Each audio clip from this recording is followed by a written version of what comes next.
Welcome back to the End of Days Chronicles channel. The history of what is now known as the Philippines commenced when the first human beings arrived in the region approximately 60,000 years ago, using rafts or boats.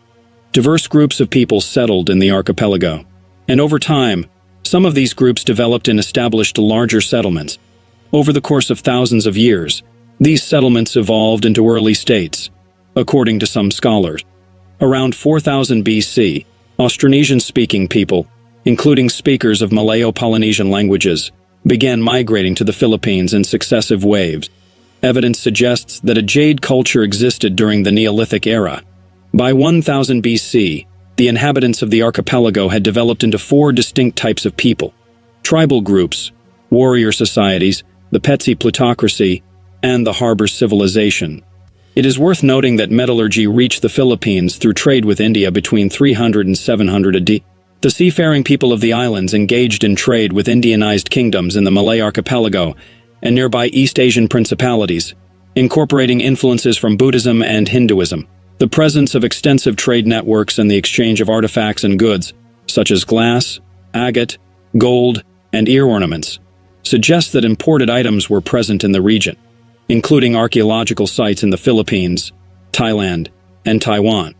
Indian culture began to influence Southeast Asia starting in the 1st century, during the period of the South Indian Pallava dynasty and the North Indian Gupta Empire. This influence reached the Philippines, leading to the establishment of new kingdoms heavily influenced by Indian culture and traditions. The oldest Philippine document discovered so far is the Laguna copperplate inscription, dating back to 900 AD. This document, written in Kawi script, records the clearing of a debt by the ruler of Tondo for a person named Namoran and his children. It is the earliest known document that demonstrates the use of mathematics in pre-colonial Philippine societies. Additionally, the document reveals a standardized system of weights and measures, precise measurements for gold and other items, and references to astronomy through various Sanskrit terms and titles.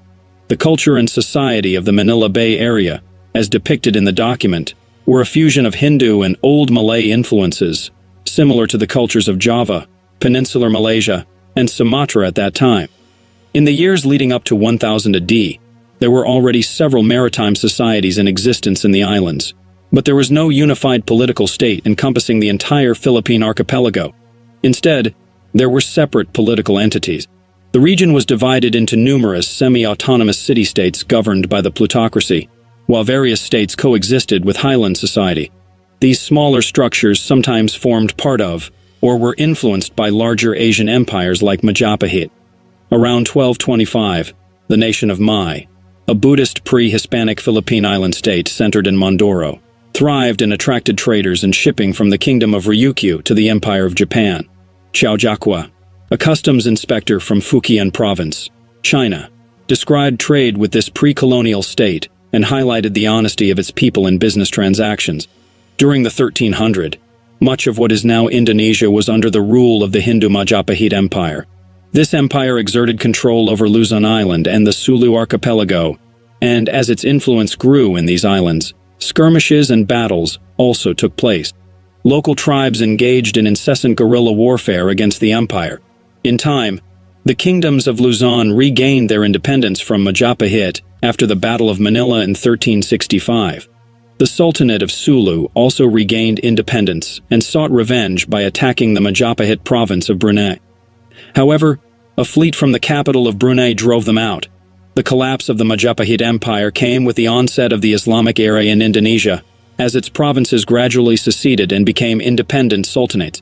In Makdum Karim, an Arab trader born in Johor, arrived in Sulu from Malacca and introduced Islam to the Philippines. Additionally, Sharif ul Hashem, an Arab Muslim explorer, established the Sultanate of Sulu by converting its previous ruler Raja Bagwinda to Islam and marrying his daughter. The Sultanate of Maguindanao rose to prominence in the late 15th century. During this period, Islam was spread in the area by Muslim missionaries and traders from the Middle East, India, and Malay regions, who propagated Islam in Sulu and Maguindanao. Similar to earlier influences of Buddhist and Hindu cultures in the archipelago, the Muslim culture also had a significant impact.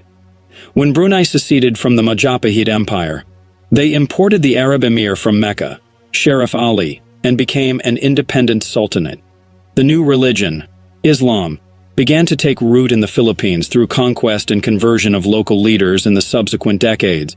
Furthermore, Islam was further reinforced in the Philippines with the arrival of traders and proselytizers from Malaysia and Indonesia in 1521.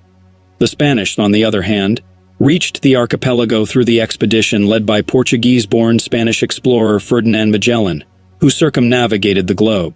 Magellan claimed the islands he encountered for the Spanish Empire and established friendly relations with some local leaders, converting some of them to Roman Catholicism. Due to the Philippines' vast archipelago, the Spaniards began exploring numerous islands. However, Magellan was killed during the Battle of Mactan against the local ruler Lapu-Lapu. Over the following decades, additional Spanish expeditions were sent to the islands.